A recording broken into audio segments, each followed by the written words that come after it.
c'est avant tout le signe de la reconnaissance. Si vous ne pouvez pas, sur une place, avoir une facturation de bonne qualité, c'est que vous faites un peu illusion sur ce que vous représentez. Le fait que vous ayez cette possibilité est le signe de ce que ceux qui font appel à vous ont le sentiment que le service est tel qu'il mérite une rémunération. Qui nous avait approchés il y a une vingtaine d'années pour que l'on fasse partie d'une sorte de club avec d'autres cabinets européens. Les best friends.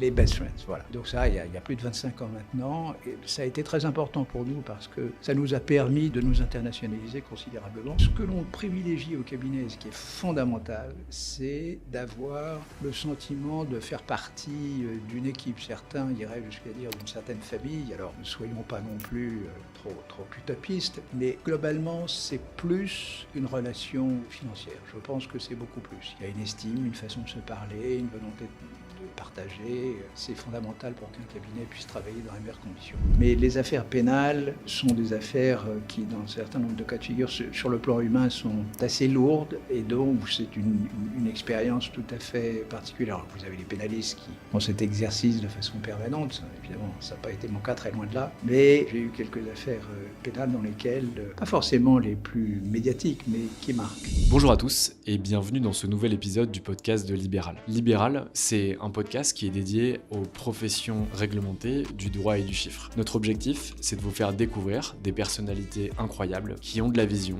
qui tentent des choses, qui mettent en place des choses et qui font bouger leur métier. Vous rencontrerez des sommités de ces secteurs d'activité, vous rencontrerez des jeunes qui lancent leur structure et surtout vous rencontrerez des gens qui ont de la vision. Notre objectif, c'est vraiment de vous partager des parcours incroyables, que vous puissiez apprendre et découvrir de gens inspirants pour faire en sorte de toujours vous éveiller. Un petit mot sur Libéral Group. Libéral Group, c'est un groupe d'entreprises à destination des professions libérales réglementées et notre objectif, c'est de les accompagner dans leur performance et dans leur croissance. Aujourd'hui, on opère avec 3 activités que sont la société Ourama, la société Neria et la société Libéral Conseil. On s'intéresse à la visibilité, au recrutement et au conseil en stratégie et opérationnel grâce à ces 3 activités. Concrètement, on a déjà accompagné plus de 600 structures, dont à peu près 45% de cabinets d'avocats. Et notre enjeu, c'est de devenir les leaders européens de l'accompagnement de ces professions. Un petit mot encore avant de finir, n'hésitez pas à nous mettre 5 étoiles sur Apple Podcast ou sur Spotify, à diffuser au maximum ce podcast autour de vous. C'est grâce à ça qu'on arrive à avoir toujours des gens encore plus inspirants, toujours des invités de plus haut de gamme et qu'on continue à faire ça gratuitement. Je vous en dis pas plus sur nous et je vous laisse découvrir ma conversation avec l'invité et je vous souhaite à tous une bonne écoute. Eh bien écoutez, bonjour à tous, je suis ravi aujourd'hui de faire un podcast assez exceptionnel puisque je reçois le senior partner, on va le dire en anglais, du cabinet Brodin-Pratt, ou en tout cas l'un d'entre eux, Didier Martin, qui est extrêmement connu pour différentes choses, mais dont on va parler a posteriori, qui est avocat depuis 1977, donc qui va être dans sa 47e année de barre, on sera bientôt aux 50 ans, et qui m'a été recommandé par beaucoup d'avocats. Donc j'espère que ce podcast vous plaira, et je passe directement la parole à Didier Martin. Bonjour Didier. Bonjour, écoutez, je suis ravi d'être avec vous aujourd'hui. Alors, je ne sais pas par quoi je dois commencer. Eh bien, peut-être par nous expliquer qui vous êtes et en tout cas peut-être reprendre mes propos. Moi, ce que j'ai pu voir, c'est que vous étiez avocat depuis 1977, que vous aviez commencé votre carrière au sein du cabinet Gide, que vous avez quitté en 91 pour rejoindre le cabinet Brodin-Pratt, que vous êtes alors je ne vais pas être de superlatif, mais en tout cas, vous êtes l'un des 3 plus grands avocats de France sur le volet M&A, boursier, contentieux boursier, et vous avez travaillé sur des affaires très impactantes et importantes, notamment en termes d'OPA, notamment en termes de défense des créanciers ou d'opérations financières, et également un fameux aussi procès Bettencourt avec L'Oréal, où vous avez obtenu un accord important pour l'actionnariat de L'Oréal.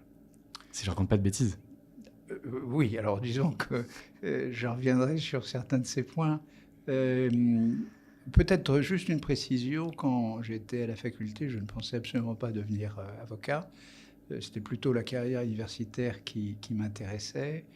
Et j'étais d'ailleurs en 3e cycle à côté d'Emmanuel Gaillard, qui aussi a été avocat et très reconnu internationalement pour son activité en matière d'arbitrage, qui d'ailleurs a été associé à un moment au cabinet Brodin avant que je ne rejoigne le cabinet. Mais qui était chez Shearman et Sterling et posteriori, non? Qui a été après chez Shearman et Sterling, tout à fait.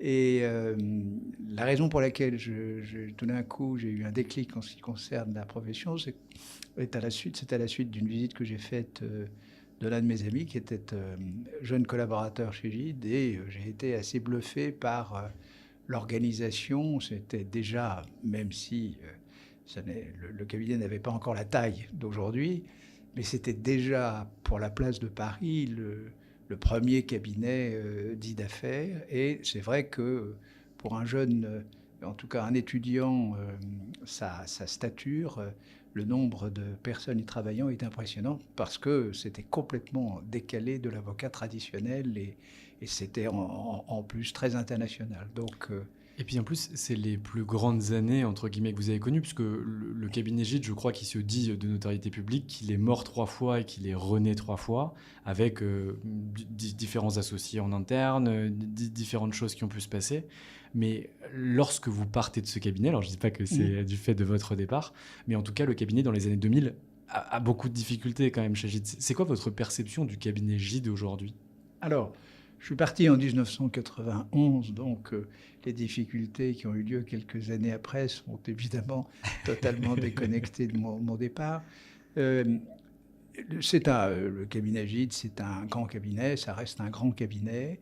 Ce qui est vrai, c'est qu'en 91, j'ai eu le sentiment que la barque était un peu lourde, c'est-à-dire que pour qu'un cabinet puisse continuer de prospérer, il faut qu'il y ait une tension, pas au mauvais sens du terme, mais qu'il y ait le sentiment que demain nécessite de faire un effort le jour même pour arriver à ce que le cabinet soit performant, excitant.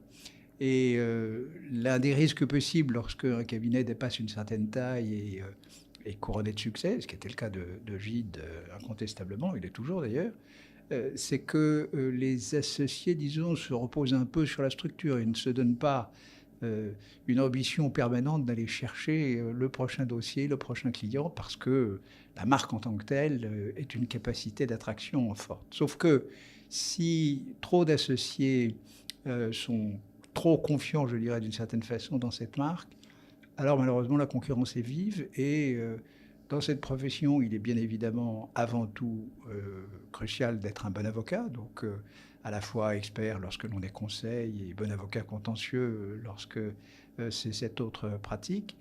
Mais depuis de nombreuses années, l'avocat, pour pouvoir avoir les futurs dossiers, les futurs clients, se doit de faire connaître cette expertise, se doit d'être visible. Et sur ce plan-là, ça nécessite un effort constant. Et d'ailleurs, j'ai toujours été frappé par le fait que les avocats les plus en vue étaient ceux qui étaient les plus acharnés pour essayer d'avoir les prochains dossiers. Donc vous êtes en train de nous dire entre les lignes que finalement le caractère commercial et attractif humainement et commercialement de l'avocat est un élément clé qui pourrait être quasiment aussi important que la technique ? Alors, pour autant, aussi important que la technique, disons que c'est une qualité différente, mais nécessaire. Oui, il est vrai que dans certaines structures plus larges, on peut, pour un certain nombre d'associés qui sont absolument cruciaux pour la vie de l'association, ne pas avoir cette deuxième qualité. Mais en revanche, il est absolument nécessaire pour un cabinet d'avoir un minimum d'associés qui ait cette fibre, c'est sûr. J'en suis convaincu. Est-ce qu'on peut se replonger de 1977 à 1991 et vos premiers pas dans le métier d'avocat, et notamment votre évolution au sein du cabinet Gide ? Quelles sont les matières que vous traitez à l'époque et comment vous commencez à faire votre première clientèle ? Alors, matière, c'était tout. C'était extrêmement divers. Jean Noiret et Philippe Noël, de ce point de vue-là, avaient une pratique relativement complémentaire. Philippe Noël était surtout un grand spécialiste des grands contrats et des difficultés en résultant, ainsi que l'arbitrage.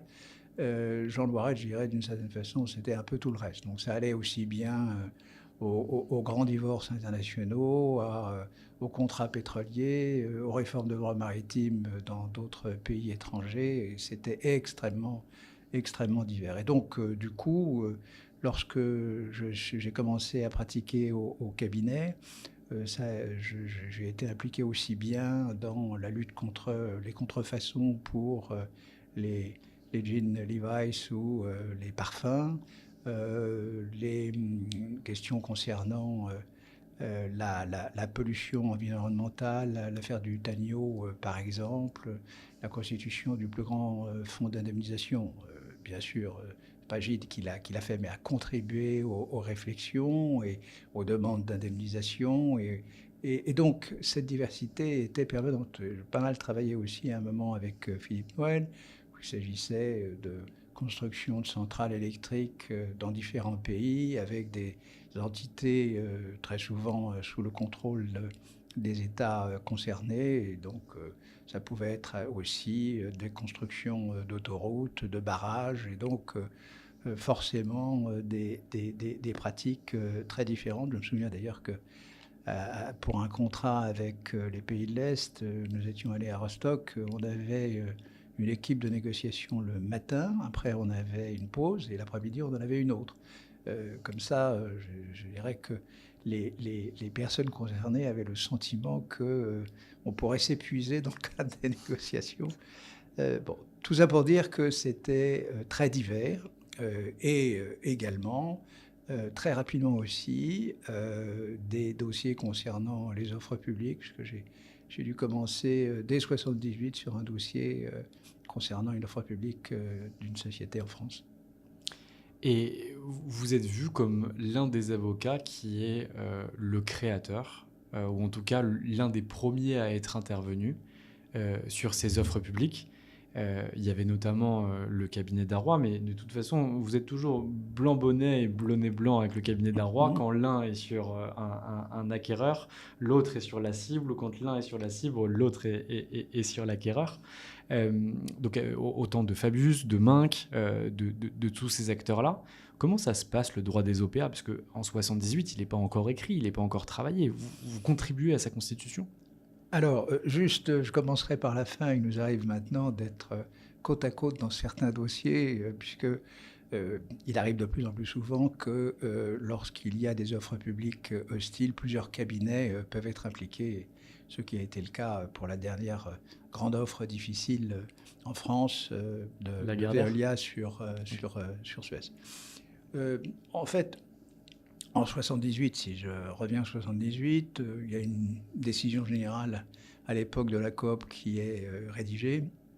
Donc on en est au tout début, l'ancêtre de l'AMF. On en est effectivement au tout début, et donc le droit est très tâtonnant, se fait par voie judiciaire, mais non pas pour contester les décisions des autorités, parce que c'est devant les juridictions administratives, et en réalité ça prend tellement de temps que c'est totalement incompatible avec une offre publique. Il y a d'ailleurs une ou deux décisions qui ont été rendues pendant toute cette période de temps. Donc dans un premier temps, très peu de textes et pas de recours contre les décisions des autorités boursières.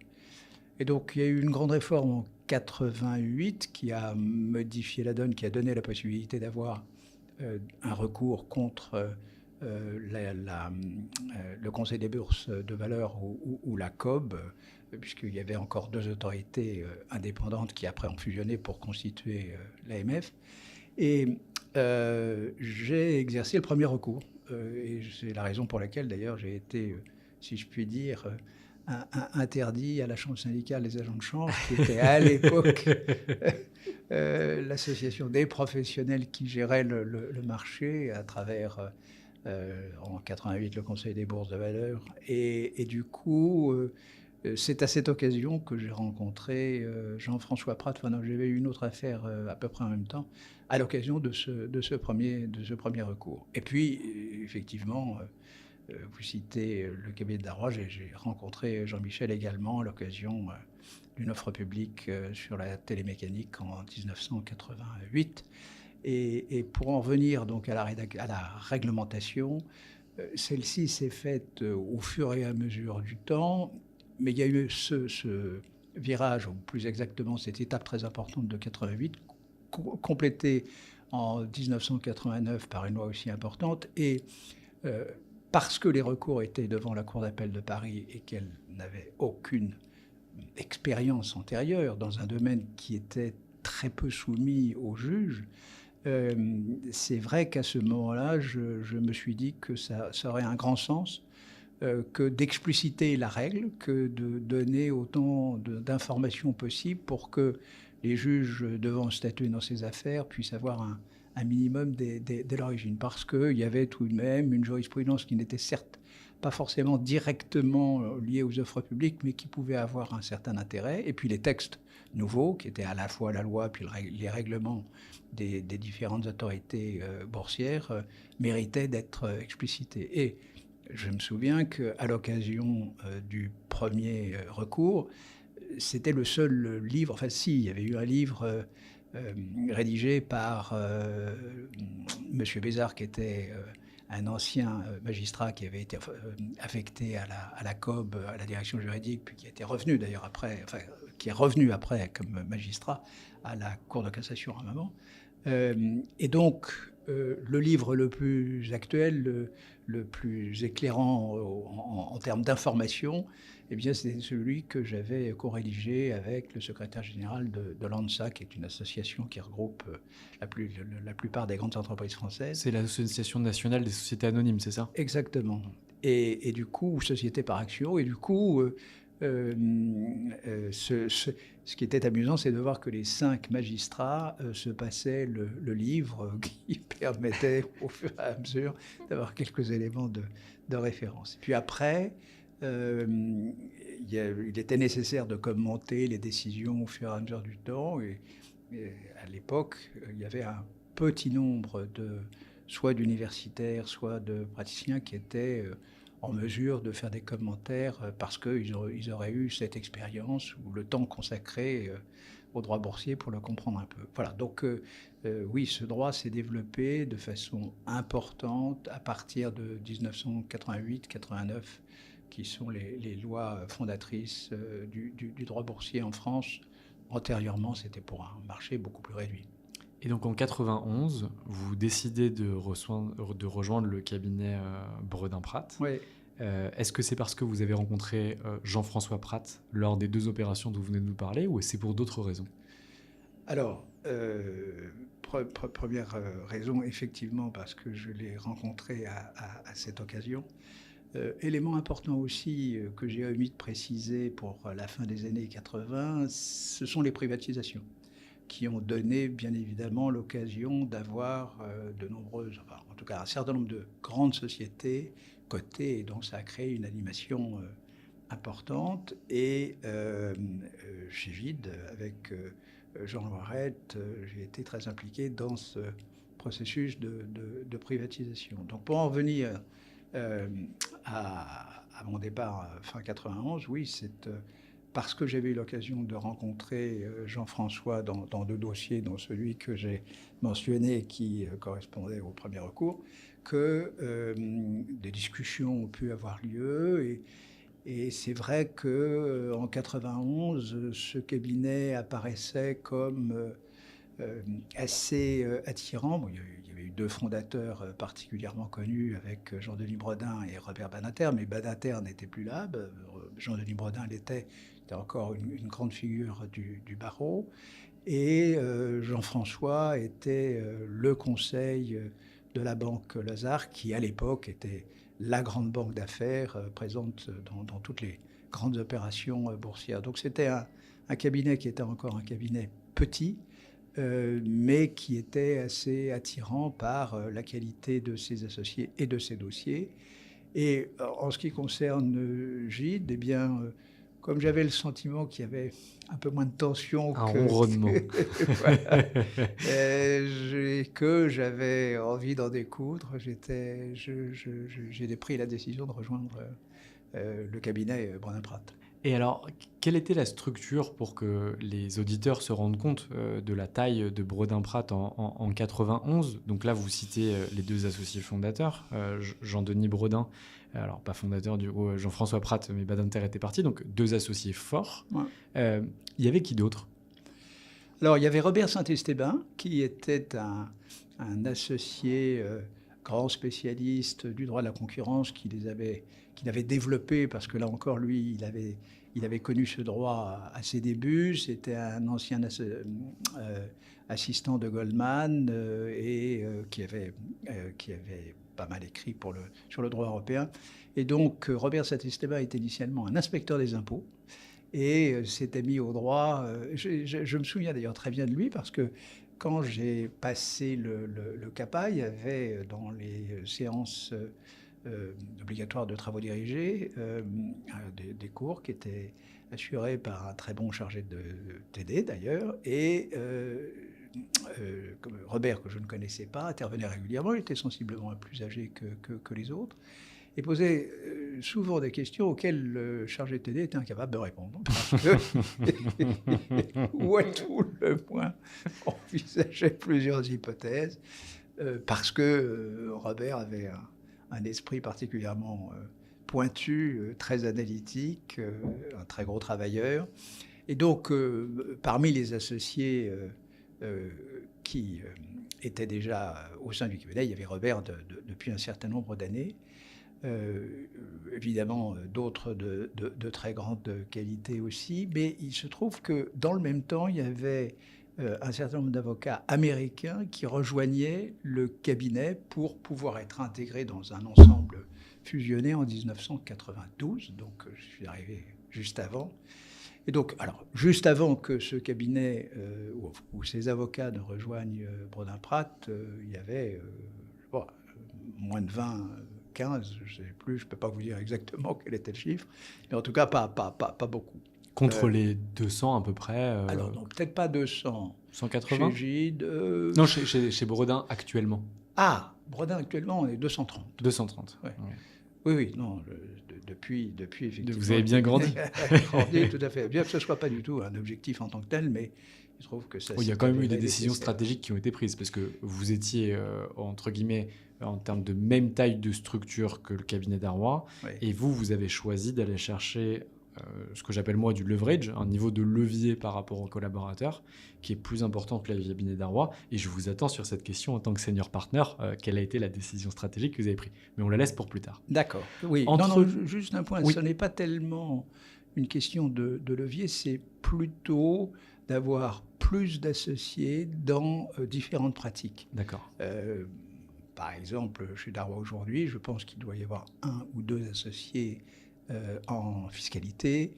Le cabinet en a 6 ou 7, ou 8 même, je crois, bientôt. Donc, c'est plutôt parce que l'on souhaitait développer des compétences indépendantes en complément de celles qui sont nécessaires dans les grandes transactions. Très clair. Mais on y reviendra peut-être. Et en ouvrant également des pratiques qui n'ont pas été ouvertes au sein du cabinet Darrois, parce que, par exemple, je crois savoir que Pascal Lagesse fait du droit du travail. Oui. C'est un département qui n'a jamais été ouvert au sein du cabinet Darrois. Non, alors on a estimé, par exemple, pour le droit du travail, que c'était souhaitable d'avoir une équipe restreinte, mais une équipe qui puisse intervenir, car un certain nombre de dossiers de grand rapprochement peuvent commencer par une consultation des institutions représentatives. Et dans l'affaire Gaz de France-Suez, par exemple, ça a été un sujet majeur au moment où les opérations se sont faites, parce que cette consultation peut prendre du temps. Bon, alors, dans le cadre des offres publiques, c'est encore un cas plus particulier, mais dans le cadre de la restructuration de Peugeot, par exemple, nous avons été sollicités initialement pour une consultation un peu difficile avec les institutions représentatives. Donc, on a été convaincus que lorsqu'il s'agissait d'opérations stratégiques, il était bon d'avoir une pratique au sein du cabinet qui est celle qui, d'une certaine façon, pouvait être sollicitée la première. Très clair. Et en plus, Pascal Lagesse fait partie, pour moi, des 2 plus grandes avocates en droit du travail actuellement, avec Emmanuel Barbarache et Auguste Debouzy. Mon point de vue, je ne suis pas un technicien, un expert. Non, bien entendu, absolument.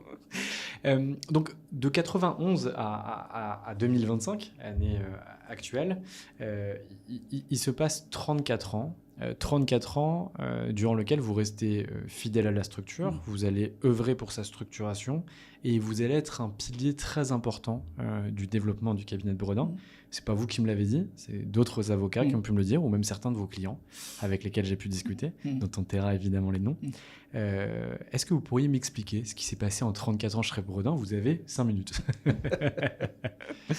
Écoutez, c'est un exemple de cabinet dans lequel il y a une sorte de pépite qui permet d'avoir un développement dans la mesure où il est maîtrisé, qui permet d'une certaine façon d'augmenter le chiffre d'affaires tout en augmentant la profitabilité. C'est très important, ce n'est pas simplement une question d'argent, c'est avant tout le signe de la reconnaissance. Si vous ne pouvez pas, sur une place, avoir une facturation de bonne qualité, c'est que vous faites un peu illusion sur ce que vous représentez.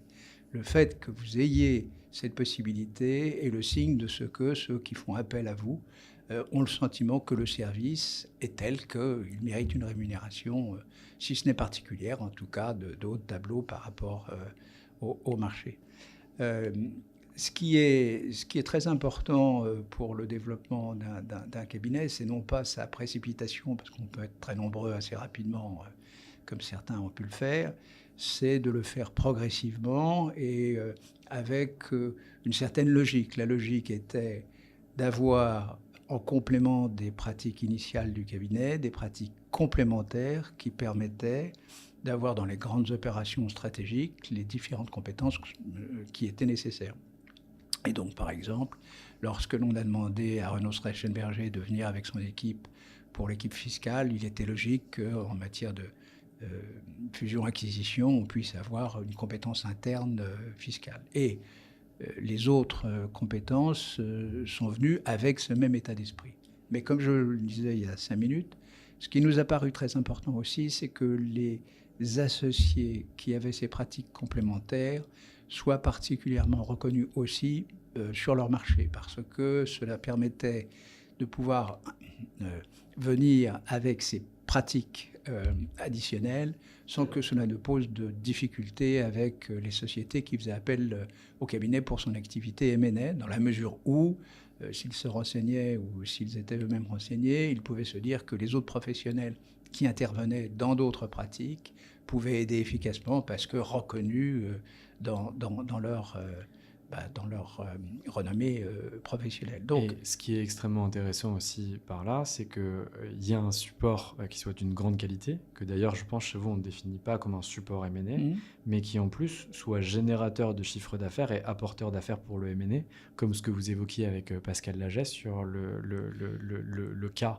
Veolia-Suez, quand on commence à consulter les organes représentatifs du personnel. Tout à fait, mais je dirais que c'est plutôt que d'apporter des affaires, c'est plutôt d'avoir des avocats qui sont tout à fait reconnus dans leur domaine comme étant parmi les meilleurs, et qui fait que si on vient et qu'on a besoin d'une équipe avec des compétences complémentaires, on a le même degré de confiance entre les uns et les autres. Donc ça, c'était la logique de ce développement. La deuxième logique, c'est que si vous avez une croissance vertueuse dans certaines pratiques, il n'est pas souhaitable d'être malthusien. Parce que c'est vrai que lorsque l'on est un petit cabinet, on a une tendance à craindre que l'accroissement, la taille ne dilue la qualité des prestations, ne dilue la rentabilité, et que d'une façon ou d'une autre, ça soit à proscrire si l'on est avocat de qualité. Et en fait, alors premier constat, contre-intuitif par rapport à ce que beaucoup peuvent penser, la croissance a permis d'augmenter tout à la fois le chiffre d'affaires, ça c'était souhaitable, mais également la profitabilité. C'est-à-dire que la profitabilité augmentait plus que la croissance du chiffre d'affaires. Ça veut dire quoi? Ça veut dire que la croissance est vertueuse. Ça veut dire que ces associés additionnels n'étaient pas une dilution de ce que pouvait représenter le cabinet, mais au contraire, une contribution complémentaire. Puis après, dans un second temps, nous avons eu des discussions avec le cabinet Slaughter & May, qui est un grand cabinet britannique, qui nous avait approchés il y a une vingtaine d'années pour que l'on fasse partie d'une sorte de club avec d'autres cabinets européens. Et les best friends. Les best friends, voilà. Et donc ça, il y a plus de 25 ans maintenant, et ça a été très important pour nous parce que ça nous a permis de nous internationaliser considérablement. Parce qu'il y avait à la fois nos associés américains qui parlent. Ce fait-là nous permettait d'avoir accès à toute une série de dossiers anglo-saxons et américains plus spécifiquement, mais aussi d'avoir des liens avec des cabinets ou des entreprises avec des pays pour lesquels un cabinet français n'avait aucune chance de le faire, sauf circonstances exceptionnelles. Je prends l'Inde, par exemple.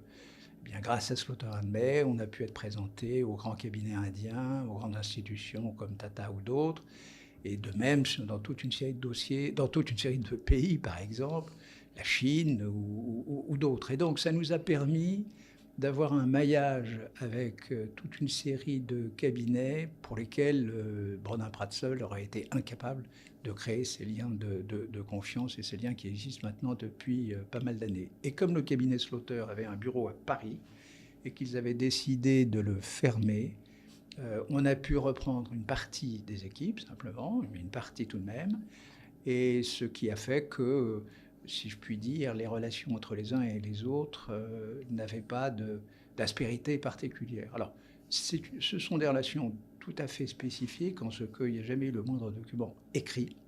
Tout ceci se fait sur la confiance, aucune exclusivité.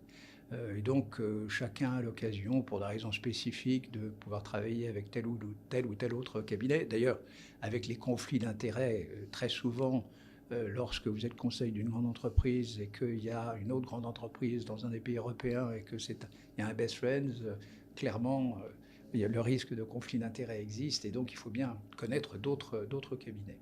Mais il n'en reste pas moins, juste dernier mot, que cette relation est très forte. On a un bureau commun à Bruxelles,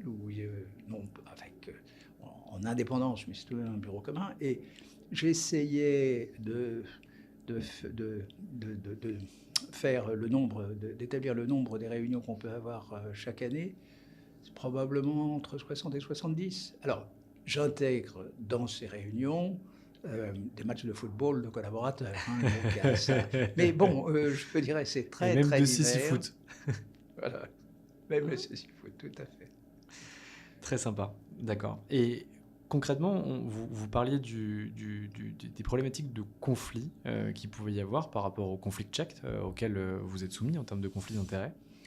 Je sais que ça a fait exploser grand nombre de cabinets, ce genre de choses, où des équipes entières sont parties parce que d'un côté, en concurrence, on représentait un client et de l'autre côté, en M&A, on avait le créancier qui voulait racheter la structure avec des enjeux d'honoraires qui étaient très significatifs, notamment dans des cabinets où la rémunération dite au hit what you kill, donc soit rémunérée sur ce que tu es capable de facturer à ton client, est importante. Et donc là, on avait des divergences très fortes entre les associés qui amenaient souvent au départ d'une équipe ou de l'autre. Comment vous avez... Parce que je ne connais pas, sauf si vous me dites qu'il y en a eu, mais je ne connais pas de départ massif d'équipe de chez Brodin-Pratt pour ce genre de raisons. C'est quoi le secret qui vous a permis finalement de conserver ce consensus et ce lien entre les équipes ? Alors, première des choses, il est clair que si la relation qui existe entre les associés n'est qu'une relation financière, les discussions concernant les conflits d'intérêts sont assez rudes et donc de ce fait-là peuvent créer des conflits irréversibles avec certaines pratiques. Non, nous n'avons jamais eu d'équipe qui soit partie. C'est vrai que dans le passé, mais enfin, le dernier associé qui est parti, encore, c'était quelqu'un qui venait de chez Slaughter & May, c'était quelque chose de particulier, mais sinon, ça a 20 ans. Bon. On essaye de faire en sorte que lorsque les décisions sont prises, elles soient prises, entre guillemets, dans l'intérêt commun et qu'il ne s'agit pas de privilégier telle ou telle pratique par rapport à une autre. Et donc, Ce n'est pas parce que ça vient d'associés d'une équipe M&A que pour autant ça doit être privilégié par rapport à une autre équipe du cabinet. En revanche, il y a l'intérêt objectif du cabinet, il y a aussi la réalité déontologique, enfin, il y a un certain nombre de paramètres à prendre en considération. Mais ce qui est très important, c'est que les associés aient le sentiment que ces décisions sont prises ou ces choix sont faits de façon, je dirais, objective, raisonnable, en prenant en considération l'ensemble des intérêts concernés et non pas de décisions à la va-vite parce qu'il y aurait une pratique qui serait prédominante qui ferait que. Après, il y a des cas de figure dans lesquels ces conflits d'intérêts ont été un peu plus vifs que d'autres parce que c'est vrai qu'il peut arriver que de très belles affaires ne puissent être prises en raison de conflits d'intérêts avec un client qui peut ne pas représenter le même intérêt, mais que voilà, c'est la vie, et ça fait partie des inconvénients du développement des cabinets dans un pays. Ayant dit ça, nous sommes 230, 53 associés, et donc il y a toute une série de pratiques pour lesquelles les conflits d'intérêts sont beaucoup plus rares que dans d'autres. Le marché ne se résume pas à cela. Enfin, je veux dire, on n'a pas, bien sûr, comme pas mal de cabinets, on a un certain nombre de conflits d'intérêts très régulièrement, mais globalement, ça ne nous empêche pas de nous développer. Est-ce qu'on est déjà venu vous approcher des cabinets internationaux qui cherchaient à avoir une implantation en France, comme c'est le cas par exemple pour le cabinet Skadden, le cabinet Willkie Farr, White & Case, Kirkland Arthur. Enfin, je ne vais pas faire une liste à la Prévert des différents cabinets, mais est-ce qu'on est déjà venu vous voir? Je pense que la réponse est oui, mais pourquoi vous avez refusé de passer sous pavillon étranger? Alors, il y a deux types d'approches. Il y a l'approche du cabinet, c'est déjà arrivé. Ça n'a pas de sens. Dans la mesure où vous pouvez être un cabinet qui, dans un pays, a accès aux affaires stratégiques, qu'elles soient contentieuses, de conseil, et que vous n'avez pas le sentiment que l'avenir soit bouché, il n'y a pas de raison de se jeter dans les bras d'un autre cabinet. En revanche, il y a des sollicitations extrêmement fréquentes de tous les associés du cabinet, enfin, comme je dis tous, de beaucoup. Et donc, ça ne veut pas dire pour autant que les uns et les autres soient séduits, preuve en est, puisqu'il n'y a pas eu de départ maintenant depuis assez longtemps. C'est qui l'associé que vous auriez aimé avoir et que vous n'avez jamais eu au sein de votre structure? Ah, je me permettrai d'être discret par rapport à sur ce ça. point. Oui, mais il y a dans cette profession des personnes de très grande qualité. Maintenant, ce que l'on privilégie au cabinet, ce qui est fondamental, c'est d'avoir le sentiment de faire partie d'une équipe. Certains iraient jusqu'à dire d'une certaine famille. Alors, ne soyons pas non plus trop utopistes, mais globalement, c'est plus qu'une relation financière. Je pense que c'est beaucoup plus. Il y a une estime, une façon de se parler, une volonté de partager. Évidemment, c'est fondamental pour qu'un cabinet puisse travailler dans les meilleures conditions. Maintenant, il existe des cabinets dans lesquels il n'y a que des relations de mercenaires. Kirkland & Ellis est un grand cabinet américain. Il débauche très régulièrement toute une série d'associés dans des cabinets divers et variés. Et ce qui motive la vie de ce cabinet, c'est la réussite financière, qui, je crois, est l'élément fondamental.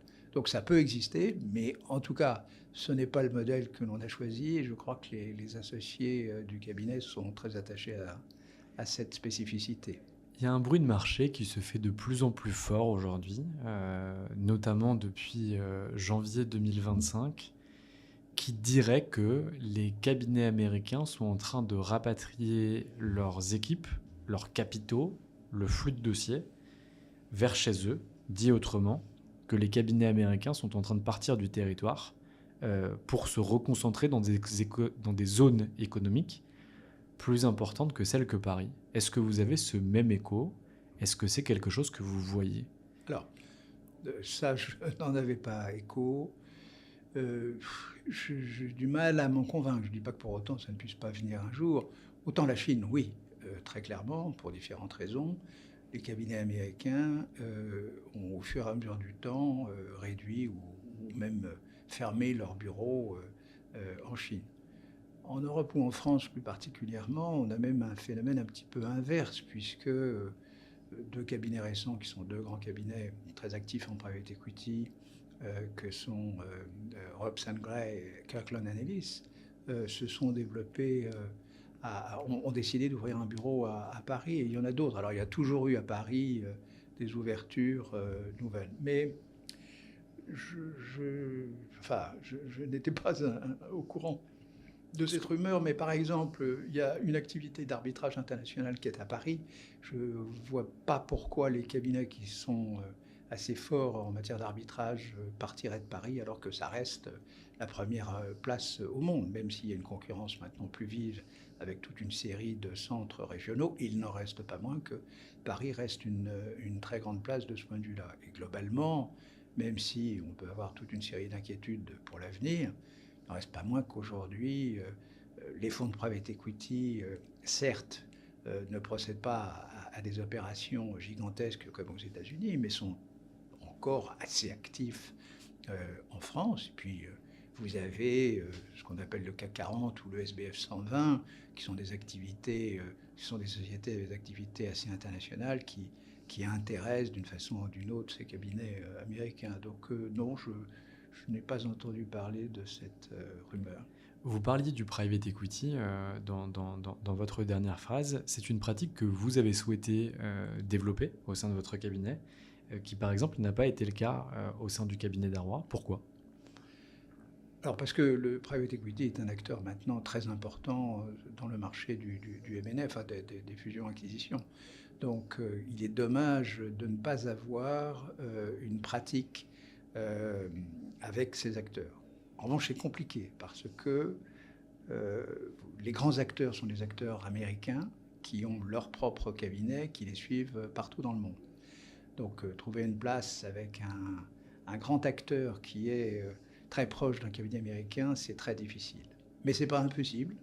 Et on voulait avoir une place, certes, qui ne peut pas être comparée à celle des grands cabinets américains, et certains sont très, très ancrés dans le private equity à Paris, mais on voulait que cette pratique soit suffisamment significative, et cela veut dire qu'il y a parmi les associés certains qui n'interviennent que en matière de private equity. Alors pourquoi ? Parce que c'est une sorte de monde en tant que tel. Il y a une pratique spécifique. Vous avez les mêmes interlocuteurs que vous retrouvez régulièrement. C'est un écosystème et avec des pratiques juridiques qu'on retrouve entre les uns et les autres. Et il faut les connaître. Je dirais, à la fois une expérience et un réseau qu'il est nécessaire de développer. Donc oui, on est actif, mais on n'aura jamais de grandes équipes, mais une équipe suffisante pour pouvoir être aux côtés de ces grands acteurs. Comment s'organise la gouvernance au sein du cabinet Brodin-Pratt ? Parce que moi, ce que je vois dans beaucoup de cabinets d'avocats, c'est une gouvernance que je qualifierais d'assez molle, entre guillemets. Dit autrement, on est à des tournants très importants, notamment avec l'avènement de l'intelligence artificielle, avec des pratiques qui changent, avec des marges. Alors je comprends que ce n'est pas le cas aujourd'hui pour le cabinet Brodin, et c'est d'ailleurs pas non plus le cas pour le cabinet Darrois, qui peuvent commencer à se tendre. Et je vois que dans beaucoup de cabinets, on est encore sur du consensus globalisé des associés pour prendre des décisions stratégiques, et qu'on est avocat avant d'être patron d'entreprise. Comment ça se passe au sein du cabinet Brodin-Pratt pour faire en sorte finalement de faire avancer ces choses ? Alors, vous avez raison de dire que beaucoup d'avocats considèrent qu'ils sont avant tout avocats et non pas chefs d'entreprise. On ne va pas demander à tous les associés du cabinet de s'impliquer dans la gestion. En revanche, c'est important qu'il y en ait en suffisant nombre pour que le cabinet soit réactif et puisse avancer. C'est très important de considérer qu'un cabinet d'avocats a deux composantes complètement complémentaires. C'est une entreprise avec toutes ses exigences et l'organisation que cela impose. Et puis c'est une profession réglementée, c'est pour ça que je suis là, avec des particularités très, très, très marquées qu'il faut absolument respecter, et l'indépendance dans son exercice qui est capital. Et donc de ce fait-là, il faut conjuguer les deux, ce qui ne pose d'ailleurs aucun problème. Mais c'est vrai qu'il ne faut pas oublier que nous sommes une entreprise comme une autre. Alors, il y a tout de même des différences avec, je dirais, les entreprises dites classiques, si je puis dire, ou les autres de services. La première, c'est que nous exerçons tous le même métier, alors que dans une entreprise, il y a des compétences complémentaires les unes aux autres, et donc de ce fait-là, on ne peut pas on n'est pas dans une situation qui puisse être considérée comme comparable à cet égard. Sur ce plan-là, cela fait maintenant pas mal d'années où j'ai beaucoup incité à ce que le comité dit de management, qu'on appelle le collège, représente une quinzaine d'associés. Quand on était 40 associés, il y avait déjà à peu près le même nombre. Évidemment, on peut considérer, c'est comme si on faisait une mini-réunion d'associés. Ça a ses vertus, évidemment c'est un peu plus compliqué à gérer, mais ça a ses vertus parce que ça permet aux uns et aux autres d'être tout à fait informés et avoir le sentiment d'être impliqués. Quand on veut que dans un cabinet qui s'est développé, il y ait cette participation qui est fondamentale à la réactivité, eh bien, rien de mieux que d'avoir cette implication dans la gestion. Mais ce qui est pour nous capital par rapport aux grandes évolutions de demain, c'est que l'on soit le plus alerté possible, le plus en veille possible et le plus actif possible. Alors, sans que ce soit agir pour agir, ce qui évidemment ferait perdre du temps. Être informé, on a, notamment avec nos best friends, qui sont des cabinets qui sont pour un certain nombre nettement plus gros que nous, qui ont de vrais moyens, de suivre tout ce qui est susceptible de se faire en Allemagne, en Grande-Bretagne, en Italie, en Espagne, en Hollande. Et puis, on a aussi des liens privilégiés avec toute une série de cabinets américains, et là aussi, de leur faire des visites régulières et d'apprendre le plus possible. Pas de consultants, parce que je pense qu'on peut s'en passer. Il n'y a rien de... Ceux qui connaissent le mieux cette profession, ce sont les avocats. Et quand on a nos réunions de Senior Partners Meeting, par exemple, les informations circulent et quand on a besoin d'eux. D'ailleurs, pour l'activité de business development, certains ont une réunion chez Slaughter il y a une semaine parce qu'il y avait un certain nombre de modalités de leur organisation sur ce plan qui nous intéressaient. On en discute plus en profondeur et puis à ce moment-là, on peut en tirer les leçons pour nous. Donc on a tous les éléments de réflexion possibles à côté de nous. Ce n'est pas la peine de se compliquer la vie et d'avoir le biais ou même, enfin peut-être pas le biais, mais la perspective d'un cabinet de conseil. Donc vous êtes en train de me dire que je ne vais pas pouvoir bosser avec vous, c'est triste. Non, mais ce qui ne veut pas dire pour autant que d'autres cabinets ne puissent pas le faire. Non, beaucoup de cabinets sont assez friands de cabinets de consultants. Je pense que sur ce plan-là, autant que faire se peut, si les cabinets font l'effort nécessaire, ce sont les mieux placés. Et d'ailleurs, j'ai en tête, je ne citerai pas les noms, mais des cabinets qui ont fait appel à plusieurs cabinets de consultants au fur et à mesure des années. Et on a le sentiment que c'est en permanence une réflexion. Ils ne sont pas forcément les cabinets les plus exemplaires en matière d'organisation. Je pense que c'est avant tout une question de volonté, d'état d'esprit.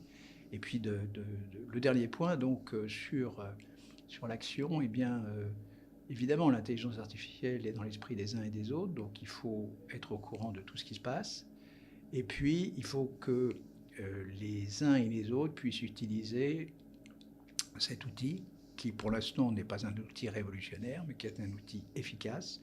Il faut que cette sensibilité soit totalement partagée et innervée dans le cabinet. Ce que l'on dit souvent pour ces ruptures technologiques, c'est doucement, doucement, et puis tout d'un coup, brusquement, le jour où tout d'un coup ça se déploie de façon véritablement radicale. On n'est pas encore dans une situation où les outils d'aujourd'hui ont changé radicalement la profession. Et on peut penser qu'il en sera encore quelque temps parce que ça permet d'avoir, quand vous avez une réunion, que vous faites un enregistrement et que vous demandez un résumé de 2 pages, 3 pages, c'est sûr que ça fait gagner du temps, aucune raison de s'en priver. Il y a toute une série d'outils de cette nature qui permettent effectivement d'avoir, comment dirais-je... Des gains d'efficacité ? Oui, tout à fait. Et donc, il y a du gain de temps, et il y a même, si je prends l'exemple de ce résumé avec un enregistrement, des cas de figure dans lesquels c'est mieux fait que si certains s'en étaient chargés. D'ailleurs, la fiabilité fera partie dans les années qui viennent de l'atout de l'intelligence artificielle. Il y a encore un certain nombre d'hallucinations, enfin ce que l'on appelle hallucinations lorsque ça bug, mais d'ici quelques années, ça sera supprimé. Je pense que les outils d'intelligence artificielle donneront du 100% de fiabilité. Mais ayant dit ça, c'est difficile de considérer que cela va, dans 2 ou 3 ans, changer radicalement les conditions dans lesquelles cette profession va exercer. Oui, bien sûr, dès aujourd'hui, on peut se dire que l'effet de levier est probablement un effet qui sera réduit dans l'avenir, parce qu'il y a toute une série de tâches pour lesquelles l'intelligence artificielle devrait se substituer à du temps consacré à des notifications, par exemple. Pour autant, si on pousse la logique de l'intelligence artificielle, on peut arriver à des situations où plus personne n'a besoin de plus personne. Donc évidemment, le monde s'écroule sur lui-même.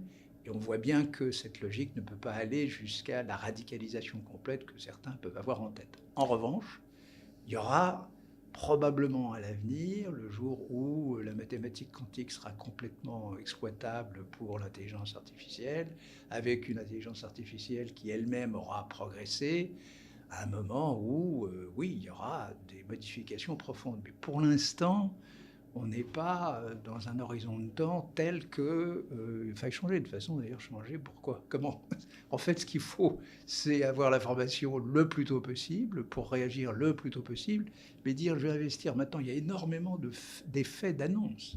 Et d'ailleurs, les concentrations qu'on évoque lorsque certains disent on va se rapprocher tel ou tel cabinet pour avoir les moyens pour développer l'intelligence artificielle, c'est courir après le vent. Il y a évidemment des acteurs qui auront 10 fois plus de moyens et qui donc de ce fait-là, s'il s'agissait simplement d'avoir des capitaux investis, rafleraient la mise. Donc je ne crois pas beaucoup à la justification du rapprochement aujourd'hui pour avoir les moyens pour développer l'intelligence artificielle. Je partage à 100% le point de vue.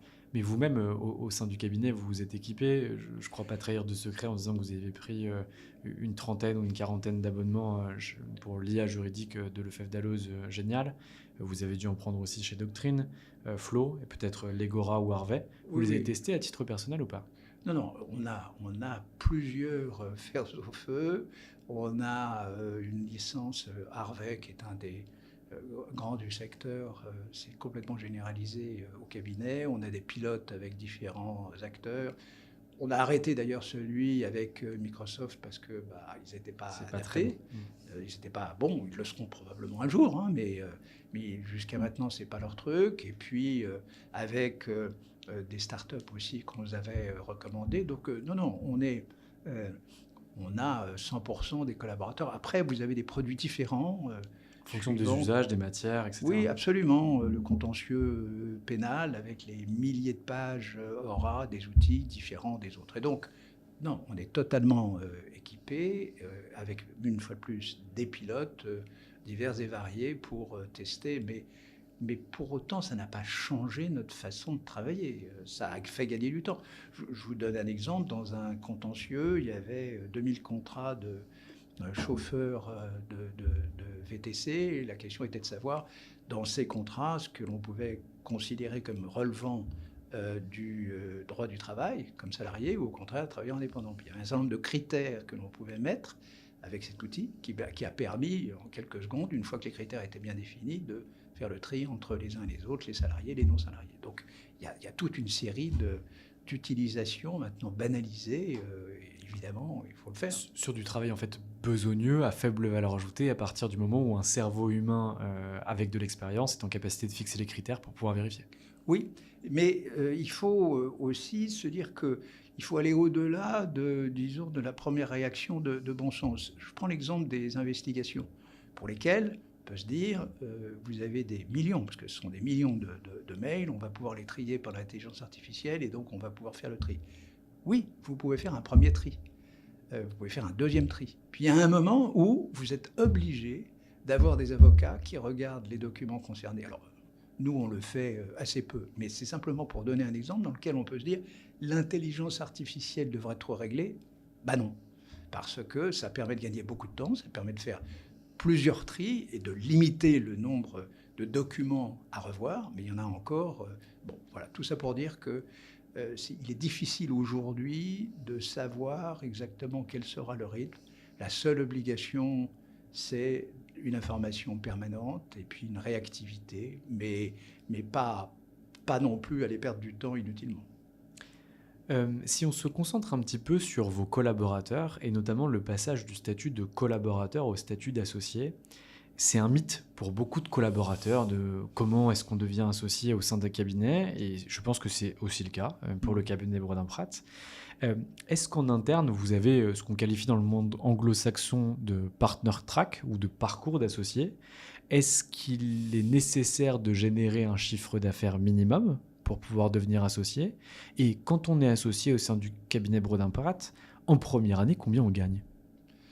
Alors, on n'a absolument pas besoin de représenter une clientèle particulière pour devenir associé du cabinet.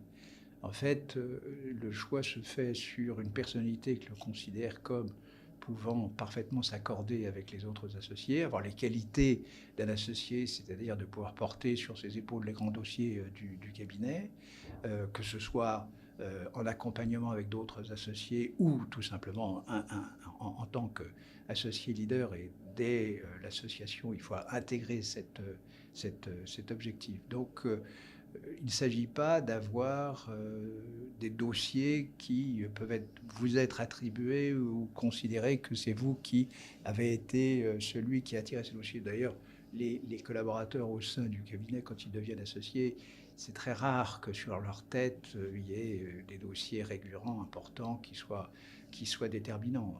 En revanche, ces associés, très rapidement, vont pouvoir attirer sur leur tête de nouveaux dossiers, voire de nouveaux clients, bien sûr. En ce qui concerne la rémunération, je dirais que nous déterminons pour les collaborateurs qui viennent rejoindre le cabinet la pratique de marché. On met de côté 2-3 cabinets américains pour lesquels on estime que par le fait que l'association est quasiment impossible, il y a une sorte de compensation par une rémunération un peu élevée de ces collaborateurs différentes du marché. Skadden, Cleary, Kirkland. Non, pas Cleary. Pas Cleary, ok. Skadden, parce que Cleary, on peut devenir associé. Skadden, on peut devenir associé aussi, mais je dirais que c'était un peu la tradition. Sullivan aussi, c'était un peu la tradition aussi. En revanche, on se doit, parce que on a le sentiment que le cabinet est un cabinet parmi les premiers de la place, que l'on a une très bonne rentabilité, d'être dans le groupe de tête. Donc on essaie de savoir ce qu'il en est par les uns et par les autres, pour que l'on soit pleinement dans le marché, en tout cas qu'on soit considéré comme dans le groupe des premières rémunérations. De mémoire, ce que j'avais en tête, c'est qu'en 2023, vous étiez à 108 000 de rémunération en première année, plus un bonus de 23 000. J'ai vu que White & Case avait augmenté ses chiffres à 115 sur la première année en fixe. Vous les avez augmentés aussi ou pas? Chaque année, on regarde comment le marché fonctionne, et donc à partir de là, on prend les décisions qui s'imposent. Donc si les autres cabinets augmentent, nous augmentons également. Très clair. Je vous présenterai une autre fois, parce qu'on n'aura pas le temps aujourd'hui, mais un outil où on centralise de l'information donnée par plus de 2700 collaborateurs qui est vérifié. Et je pense que ça pourrait vous faciliter un petit peu la vie. Ceci étant dit, on est intéressé par se comparer avec les cabinets que l'on considère. J'ai très bien compris. Voilà. On ne va pas se comparer à Fidal Nancy, par exemple, qui est un cabinet dans lequel j'ai pu bosser quand j'étais en stage. Non, parce qu'effectivement, il y a des pratiques extrêmement sophistiquées, mais qui sont sur un marché qui fait que la rentabilité n'est pas la même. Ça m'a toujours un peu sidéré, mais c'est un fait acquis. Vous avez des pratiques très sophistiquées qui n'ont pas la même, parce que les marchés sont différents. Et parce que derrière, les systèmes de facturation ont été fixés et on est en market practice, et donc on n'arrive plus à retravailler sur les systèmes de prix. Tout à fait. Pour en revenir à ma question, elle concerne les associés. Je ne sais pas si vous l'avez volontairement mis de côté parce que vous ne pouvez pas me répondre et je comprendrai vraiment parfaitement. Combien est payé un associé en première année chez Bredin Pratt ? Alors, suffisamment pour être satisfait. Mais effectivement, vous me permettrez de ne pas répondre. Je dirais qu'on a, alors pendant un certain nombre d'années, je déterminais la rémunération de chacun des associés, mais avec un esprit de ce qu'on appelle le lockstep différencié. Je dirais la souplesse est absolument nécessaire, la reconnaissance pour les très gros contributeurs est absolument nécessaire, donc c'est pour ça qu'il faut avoir cette adaptation possible. Dans certains cas d'ailleurs, vous avez des associés plus seniors qui sont moins contributeurs, mais qui sont tout de même très utiles pour le cabinet et avec qui ça se passe très bien. Cette souplesse permet d'avoir une rémunération qui baisse et où tout le monde est satisfait. En sens inverse, vous avez des associés extrêmement performants, bien qu'encore jeunes, et vous devez manifester cette reconnaissance. Et donc c'est une bonne entente ou c'est comme ce comité dont vous parliez, que vous appelez le collège chez Bredin Impact, qui est représenté par 15 associés, qui vient réfléchir à la rémunération de chacun ? Alors aujourd'hui, non, on a 2 comités. On a un comité de 3, parce qu'à 15, c'est impossible de pouvoir... Alors, il y a une différence nous-mêmes entre les associés, mais ce n'est absolument pas le « eat what you kill », d'autant plus qu'il y a des pratiques pour lesquelles on pense qu'il est nécessaire d'investir encore un certain nombre d'années avant qu'ils ne se transforment complètement. Donc, pendant cette période-là, alors que les résultats ne sont pas nécessairement immédiats, il faut que la rémunération tout de même permette à ces associés d'avoir le sentiment d'être porté par le cabinet.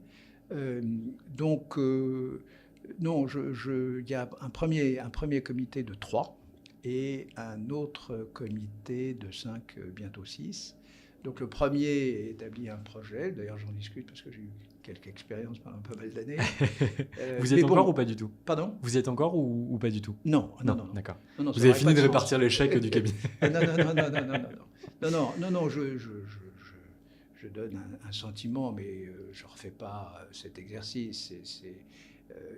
Comment dirais-je, c'est plus un échange d'idées, de perspectives, que de refaire le travail à proprement parler. Puis après ces 3, on rediscute avec un autre groupe de 5, 6, enfin 6 maintenant. Et l'idée est que les 3 aient la totalité de l'information, ce qui leur permet tout de même d'être pertinents dans leur appréciation. En revanche, les 6, non, parce que si vous donnez tous les éléments chiffrés à un groupe d'associés, ça devient l'élément fondamental. On a beau parler de qualitatif, etc. Naturellement, cela devient l'élément déterminant. Et là, du coup, c'est pas ce qu'on veut. On veut quelque chose qui soit un mixte. On ne veut pas un hit what you kill. Et afin d'éviter une dérive, alors bien sûr, ces associés ont suffisamment d'éléments pour réfléchir de façon adaptée, mais pas tout, afin d'éviter qu'on tombe dans ce piège. Je trouve ça extrêmement intéressant et assez, j'aime pas ce terme, mais innovant en termes de réflexion sur les systèmes de rémunération, parce que le conflict check était un problème de désaccord et de rupture des cabinets. La rémunération est le plus gros problème de rupture des cabinets, avec aussi de l'ego des avocats, mais ça, vous le savez mieux que moi. Il faut juste préciser en complément que tout le monde est informé et que après la décision qui est prise et avalisée dans le principe par la réunion d'associés de fin d'année, mais enfin où on ne revient pas évidemment sur le détail, c'est juste, elle se tient après que la rémunération où le pourcentage a été fixé pour l'année d'après. On ouvre les référés de REER pour que les associés puissent le contester, c'est ça ? Non, en revanche, nous avons, je fais le tour avec un autre associé, de l'ensemble de tous les associés pour expliquer à la fois ce qui est fait pour les autres et puis ce qui est fait pour eux. Donc c'est absolument indispensable d'avoir un échange. Ces associés en question, d'ailleurs, pouvant, dans la première phase, expliquer ce qu'ils ont pu faire pendant l'année, la situation. Tout le monde ne le fait pas, mais ceux qui le veulent, bien entendu, peuvent le faire. Et le chiffre d'affaires au global du cabinet Bredin-Pratt, c'est quoi? Vous êtes 230 millions à peu près? C'est un ratio de 1 million d'euros de chiffre d'affaires par tête? Ça avait été publié, oui. Oui, je pense que ça l'est. Je n'ai pas regardé avant que vous veniez, mais c'est publié. Oui, non, c'est un peu plus maintenant. Enfin, c'est cet ordre. Oui. Très clair. J'aimerais bien qu'on puisse parler de vous, alors pas plus personnellement, parce que je ne me permettrai pas ce genre de questions, mais des grands dossiers que vous avez pu traiter. J'en ai vu plein. J'ai vu notamment la holding de Xavier Niel, la société Iliad. J'ai vu des sociétés dont j'oublie le nom, PJJ ou CJJ, qui doivent être de grandes entreprises, et je pense que quand les autres vont voir ça, ils vont me dire mais tu sais même pas ce que c'est une honte. J'ai vu l'affaire Françoise Bettencourt-Meyer, notamment avec L'Oréal. Qu'est-ce qui vous a le plus marqué dans tout ça? Alors, Iliad, c'est un autre de mes associés qui connaît bien Xavier Niel et qui est intervenu. Benjamin Kanovitch? Non, c'est Olivier Assan. D'accord. Écoutez, oui, l'affaire la plus intense, ça a été l'affaire Bettencourt, parce que je connaissais très bien la famille, je connaissais bien Liliane Bettencourt, André Bettencourt, Françoise et Jean-Pierre, et j'ai suivi cette affaire de près. Et donc ça a été, une fois de plus, une épopée sur toute une série d'années.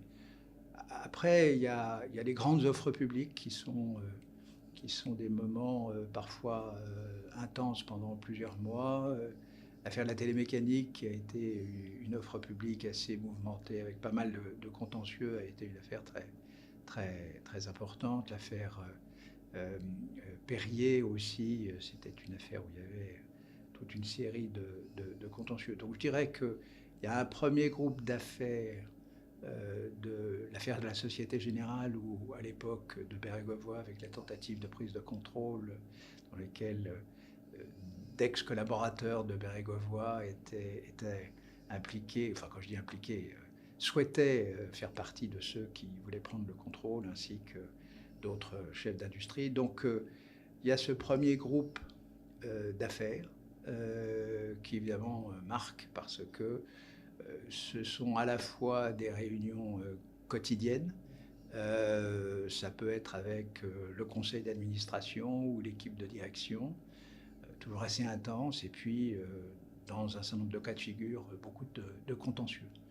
L'offre publique sur Legrand aussi, où il y avait une annulation, puis après ça a été un rebondissement. Donc ça, c'est un premier type d'affaires. Les autres que j'avais beaucoup aimés il y a maintenant fort longtemps, c'était chez Gide tous ces grands contrats où il y avait des négociations pendant des heures et des heures, mais avec des personnalités qui pouvaient être très fortes. J'ai eu beaucoup de négociations à un moment en Égypte, et notamment avec un secrétaire d'État à l'énergie, et qui donnait rendez-vous à 11h le soir. La réunion finalement commençait à 2h du matin et se terminait à 7h.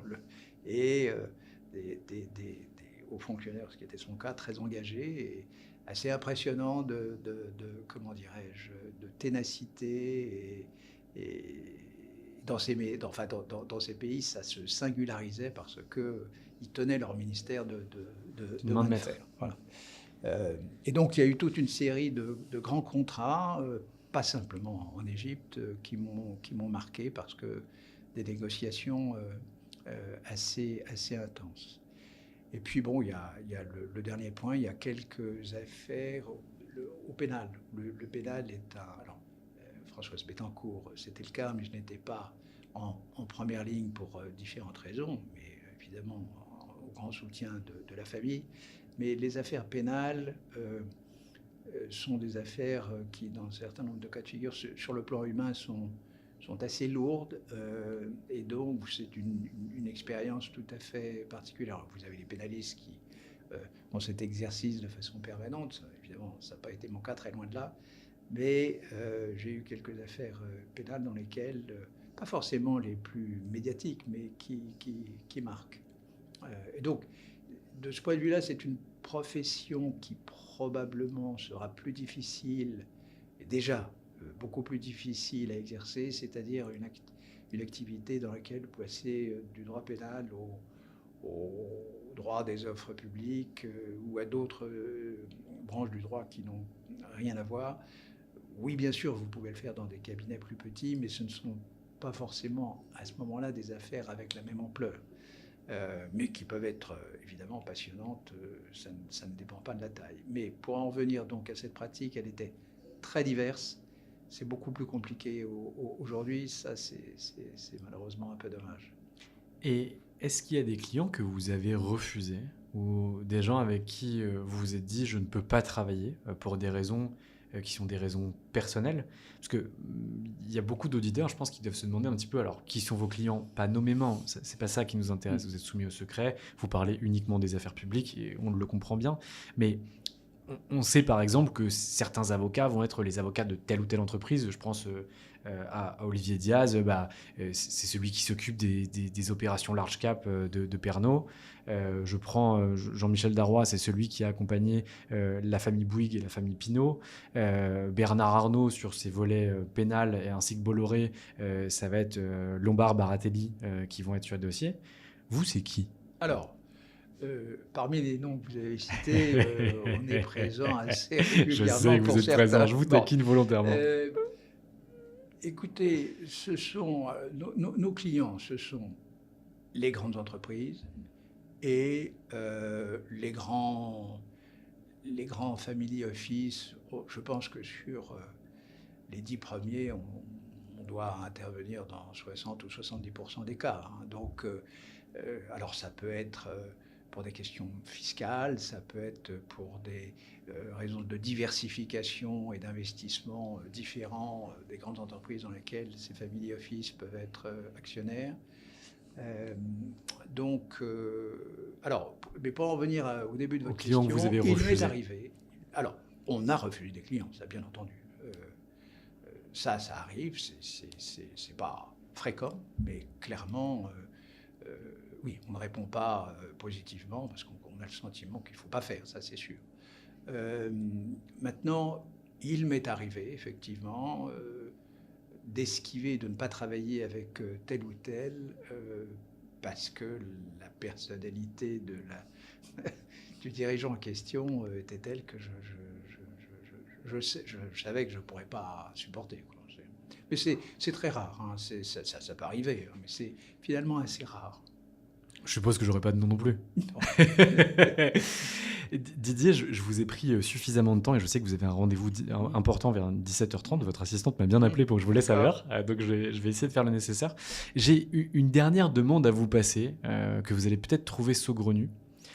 Mais j'aimerais recevoir l'un de vos associés dans ce podcast que vous connaissez, puisque c'est sous sa recommandation que je suis venu le chercher, Benjamin Kanovitch. Oui. Pour 2 raisons. La première raison, c'est que beaucoup de mes auditeurs m'ont dit « il faut que tu fasses venir Benjamin Kanovitch, il ne communique pas, on veut savoir qui il est, il a un devoir de transmission ». Alors, il n'a pas de devoir de transmission, il fait évidemment ce qu'il veut, mais ça m'intéresserait beaucoup de l'entendre parce que notre audience le réclame.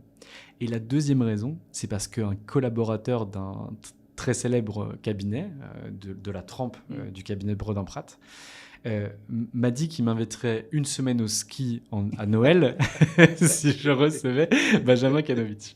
Est-ce que vous pouvez prendre publiquement cet engagement de faire en sorte que Benjamin puisse venir s'asseoir à votre micro? Alors écoutez, je ne voudrais pas que vous soyez sur une mauvaise pente, hein.